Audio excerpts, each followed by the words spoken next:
গত বৃহস্পতিবার থেকে চলমান সংঘর্ষ অবশেষে অবসান হতে চলেছে। যুদ্ধবিরতিতে সম্মত হয়েছে দুই প্রতিবেশী দেশ থাইল্যান্ড ও কম্বোডিয়া। আজ সোমবার মালয়েশিয়ায় দুই দেশের প্রধানমন্ত্রী পর্যায়ের বৈঠকের পর এই সিদ্ধান্ত আসে। বৈঠকের পর এই তথ্য জানিয়েছেন মালয়েশিয়ার প্রধানমন্ত্রী Anwar Ibrahim. Both Cambodia and Thailand reached a common understanding as follows.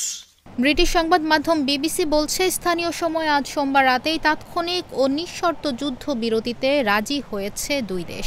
মালয়েশিয়ার প্রধানমন্ত্রী আনোয়ার ইব্রাহিম এই তথ্য জানিয়ে বলেন, সংঘর্ষ বন্ধ করা এবং শান্তি ও নিরাপত্তা বজায় রাখার প্রথম পদক্ষেপ এটি। This is a vital first step towards a de-escalation and the restoration of peace.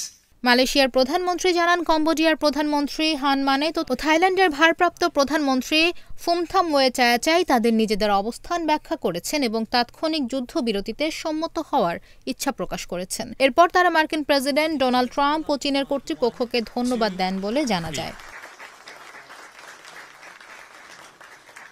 গত 24 জুলাই সীমান্তে একটি বিতর্কিত অঞ্চল নিয়ে দুই দেশের সেনাদের মধ্যে সংঘর্ষ শুরু হয়। এতে কমপক্ষে 33 জন সেনা ও বেসামরিক লোক নিহত হয়েছে এবং হাজারো থাই ও কম্বোডিয়ান নাগরিক বাস্তুচ্যুত হয়েছে।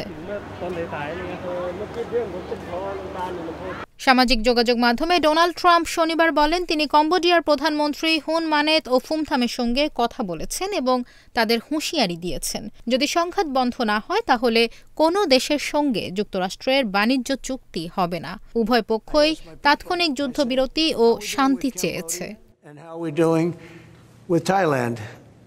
And they say they're going to be coming in at some point to talk. I said, well, let's call them right now. So I called the prime ministers of each.